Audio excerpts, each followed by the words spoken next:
देखो, मेरा परिचय तो आप सभी जानते हैं। मेरा नाम सुशील कुमार मिश्रा, सरस्वती उच्चतर माध्यमिक विद्यालय मानगंज। आज हम सभी गीता दर्शनम जो आपका पाठ है, त्रयोदशा पाठ है, उसके संबंध में आज हम आपको बताएंगे। भगवान कृष्ण अपने प्रिय सखा अर्जुन को समझाते हुए कह रहे हैं, कुरुक्षेत्र की युद्ध भूमि में भगवान श्री कृष्ण अपने प्रिय सखा अर्जुन को समझाते हुए कह रहे हैं, हे अर्जुन, यदा यदा हि धर्मस्य ग्लानिर्भवति भारत, यदा यदा जब जब धर्म की हानि होती है और अधर्म का बोलबाला होता है या अधर्म बढ़ता है, तब मैं अपने आप को रचता हूं। यदा यदा ही धर्मस्य ग्लानिर्भवति भारत अभ्युत्थानम् तदात्मानं सृजाम्यहम्, तब मैं अपने आप को रचता हूं। किस लिए रचता हूं? जैसे आपने सुना होगा सभी ने, रामचरितमानस में भगवान ने कहा कि जब जब होए धर्म की हानि, बाढ़े असुर अधम अभिमानी। जब जब इस संसार में, इस पृथ्वी पर अत्याचार अनाचार बढ़ता है, तब तब प्रभु अपने आप को साकार रूप से रचते हैं। किस लिए रचते हैं? परित्राणाम साधूनाय विनाशाय च दुष्कृताम। परित्राणाम साधूनाय, साधुओं की रक्षा के लिए और दुष्टों के विनाश के लिए पारब्रह्म परमात्मा साकार रूप में अवतार लेते हैं। रामचरितमानस आप सभी लोग पढ़ते हैं। जो गीता है, गीता के जो श्लोक और रामचरितमानस की चौपाइयों से मुता मिलते हैं। जैसे आपको बताया, यदा यदा ही धर्मस्य ग्लानिर्भवति भारत, इसका मतलब हुआ जब जब। हे अर्जुन, भारत से तात्पर्य यहां अर्जुन से है, भारत देश से नहीं। हे अर्जुन, जब जब इस संसार में अधर्म बढ़ता है, दुष्ट बढ़ते हैं और सज्जनों पर पीड़ा होती है, सज्जनों को कष्ट होता है, तब तब मैं अपने आप को रचता हूं। जैसे जब जब हो ये धर्म की हानि, बाढ़े असुर अधम अभिमानी, तब तब प्रभुधर विविध शरीरा, हरहि सदा सज्जन भव पीरा। दूसरे श्लोक में यही बताया, परित्राणम साधूनाम विनाशाय च दुष्कृताम धर्म संस्थापनार्थाय संभवामि युगे युगे। मैं युग युग में अपने आप को साकार रूप में भक्तों के कल्याण के लिए अवतार धारण करता हूं या अपने आप को रचता हूं। ये भगवान श्री कृष्ण अपने प्रिय सखा अर्जुन को समझाते हुए कह रहे हैं। समझ में आई बात कि नहीं? हम रामायण का जो पाठ करते हैं घरों में, उन चौपाइयों को ध्यान में रख करके उसकी तुलना करें। गीता और रामचरितमानस, जो गीता का पहला श्लोक गीता दर्शन में आपके लिखा है, वही है। और इसके बाद भगवान ने कहा, कर्मण्येवाधिकारस्तु मा फलेषु कदाचनम। हे अर्जुन, तुम्हारा कर्म करने में अधिकार है, उससे प्राप्त फलों में नहीं। ये किस समय की बात है भैया बहनों, बताएंगे? उस समय की बात है जब भगवान श्री कृष्ण अर्जुन से कह रहे हैं कुरुक्षेत्र की युद्ध भूमि में कि जाओ तुम युद्ध करो। और वहां पर अर्जुन देखते क्या है कि एक तरफ उनके सगे संबंधी युद्ध के लिए तैयार हैं, जिनसे उनको युद्ध करना है। यह देख करके अर्जुन के मन में मोह पैदा होता है और वह कहते हैं, श्री कृष्ण भगवान, हम युद्ध नहीं करेंगे क्योंकि यहाँ पर हमारे सगे संबंधी हैं, हम युद्ध करेंगे वो मारे जाएंगे। तब भगवान श्री कृष्ण ने कहा, हे अर्जुन, कर्मण्येवाधिकारस्तु मा फलेषु कदाचनम। हे अर्जुन, तुम कर्म करो, फल की इच्छा ना करो, क्योंकि फल देना तो मेरा ही कार्य है। भगवान ने पुनः कहा, जातस्य ही ध्रुवो मृत्यु ध्रुव मृत जन्म मृतस्य च। अर्जुन, तुम कह रहे ये सगे संबंधी हैं आपके, आप इनसे युद्ध नहीं करना चाहते।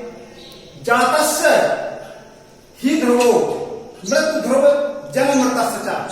जन्म लेने वाले की मृत्यु निश्चित है, जिसका जन्म हुआ है उसका मरना निश्चित है, और मरे हुए का जन्म लेना भी निश्चित है। जातस्य ही ध्रुवो मृत्यु ध्रुव जन्म मृतस्य च। माने और मृतस्य माने मरे हुए का। जो मर गए हैं उनका जन्म होना निश्चित है, जो जन्मे हैं उनका मरना भी निश्चित है। इसलिए तुम तस्माद परिहार्थम ना तुम सोचित महर्षि, हे महानुभाव, हे अर्जुन, तुम इस विषय में सोच करने के योग्य नहीं हो, तुम सोच मत करो। क्योंकि अन्नाद भवन्ति भूतानि, आनंद से अन्नाद भवन्ति भूतानि और पार्जन्यात् अन्न संभवा यज्ञाद भवन्ति पार्जन्यो यज्ञ कर्म समुद्भवा। हे अर्जुन, आनंद से इस पृथ्वी का भरण पोषण होता है। अनाज ना हो तो हम आपका जीना मुश्किल है। अन्न से ही यह सृष्टि चलती है। और अनाज कहां से पैदा होता है? पार्जन्यात् अन्न संभवा, वर्षा से। पार्जन्यमान वर्षा, वर्षा से अन्न पैदा होता है। और वर्षा कहां से होती है? यज्ञात् भवति पार्जन्या, यज्ञों से वर्षा होती है। यज्ञ जानते आप लोग, जैसे होम, भागवत कथा इत्यादि में जो गाय के घी की शुद्ध आहुतियां दी जाती हैं, उससे वर्षा होती है। वर्षा को आकर्षित करने का कार्य जो हवन का धुआं होता है, हवन से निकला हुआ धुआं ये बादलों को आकर्षित करता है, इससे क्या होती है? वर्षा होती है। इसलिए अनाज पृथ्वी में पैदा होता है। किससे पैदा होता है? जल से। और जल कहां से पैदा होता है? यज्ञों से। और यज्ञ कहां से पैदा होते हैं? व्यक्ति के कर्मों से। यदि व्यक्ति के अच्छे कर्म है तभी तो यज्ञ करने का उसे शुभ अवसर प्राप्त होता है। धन से धर्म नहीं, मन से धर्म होता है। इसलिए जो व्यक्ति यज्ञ करते हैं और यज्ञ से जो धुआं निकलता है, हवन से जो धुआं निकलता है, उससे बादल बनते हैं। बादल बन करके और वर्षा होती है। वर्षा से हम सभी को अनाज पैदा होता है और अनाज से हम सभी का जीवन यापन होता है।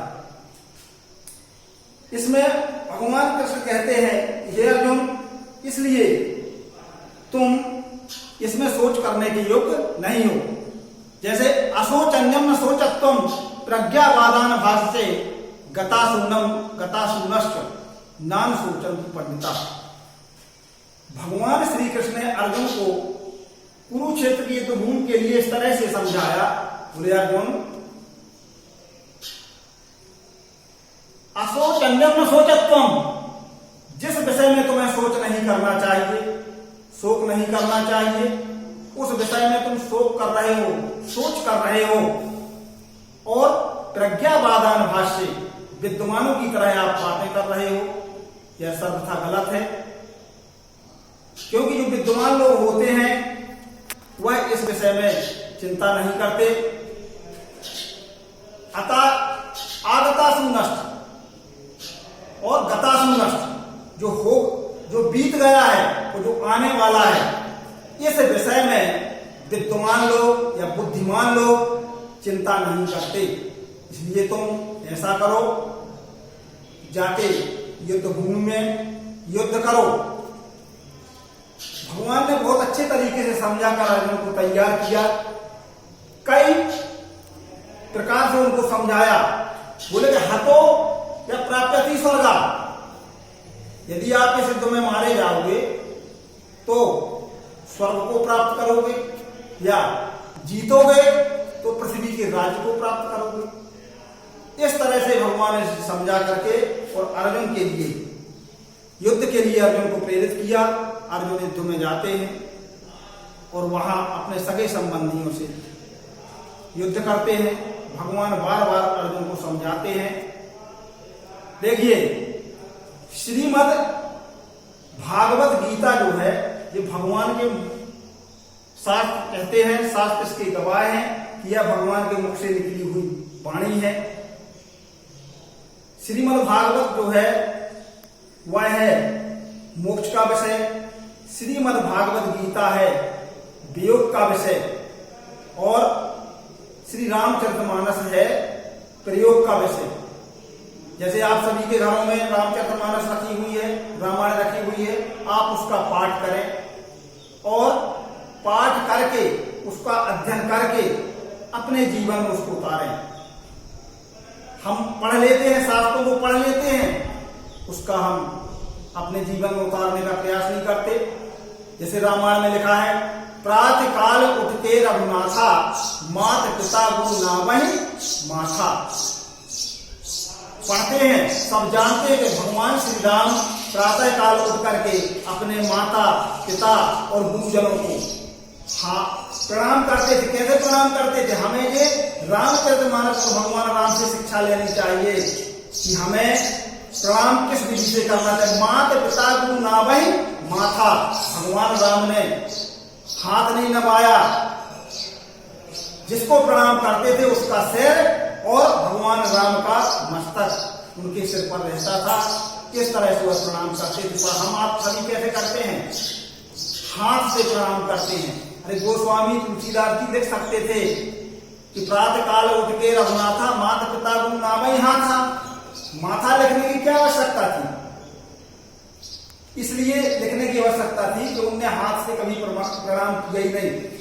और हाथ से प्रणाम करने में हमको वो आशीर्वाद नहीं मिलता जो मिलना चाहिए। आगे अभी आप लोग पढ़ेंगे कि श्लोक आया है, अभिवादन शीलस्य नित्यम वृद्धोपि सेविना, चत्वारि तस्य वर्धन्ते आयुर्विद्या यशो बलम। अभिवादन शीलस्य नित्यम, नित्यम माने रोज, प्रतिदिन। अभिवादन प्रणाम करने से, अभिवादन शीलस्य नित्यम वृद्ध सेविता, अपने से बड़े बुजुर्गों को प्रणाम करने से, चत्वारि तस्य वर्धन्ति, चार चीजें ध्यान रखना आप लोग। ऐसी भारत या विश्व में कोई ऐसी औषधि नहीं बनी, एक दवा खा लेने से 4 रोग दूर होते हैं। पर हमारे ग्रंथों ने, हमारे हिंदू संस्कृति ने यह बताया कि एक काम करने से 4 चीजों में वृद्धि होती है। हम नहीं कह रहे कि आपका श्लोक कह रहा, ध्यान से देखें। अभिवादन शीलस्य नित्यम वृद्धोपि सेविना, चत्वारि तस्य वर्धन्ति आयुर्विद्या यशो बलम। अपने से बड़े बूढ़ों को प्रणाम करने से 4 चीजें बढ़ती हैं। कौन कौन? आयु, जे आयु, विद्या, यश और बल। बताइए, एक चीज करने से 4 चीज की वृद्धि होती है। क्यों ना करें हम? आप करना चाहिए। यदि ऐसा ना होता, यदि गलत होता तो इस श्लोक में नहीं लिखा होता, या इस श्लोक नहीं लिखा होता यह आपकी पुस्तक पर। इसलिए हम सभी को ये चीजें करना है, अपने माता पिता गुरुजनों का सम्मान करना है। और कैसे करना है? प्रणाम करने की विधि बताई है, जो रामायण में बताई गई, इस श्लोक के माध्यम से बताई गई, किस तरीके से हमें करना है। बात समझ में आ रही है आप सभी के? तो यह समझ करके हमें अपने जीवन में उतारना है, हमें कुछ बनना है। कृष्ण के अनुसार आचरण करें, राम के अनुसार आचरण करें, तब तो पढ़ाई का कोई मतलब है। पढ़ करके इस कान से सुनकर इस कान से निकाल देने से कोई मतलब नहीं। आप इसका अनुकरण करें, सभी भैया बहनों को बताएं। आचार्य जी ने ये पढ़ाया था, क्यों बताएं?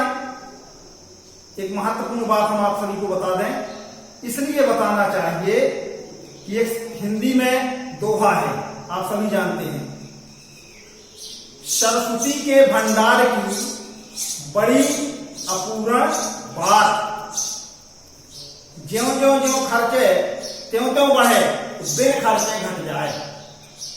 सरस्वती माता के भंडार की ऐसी महिमा है कि जितना इसको खर्च किया जाए उतनी अधिक यह बढ़ती है।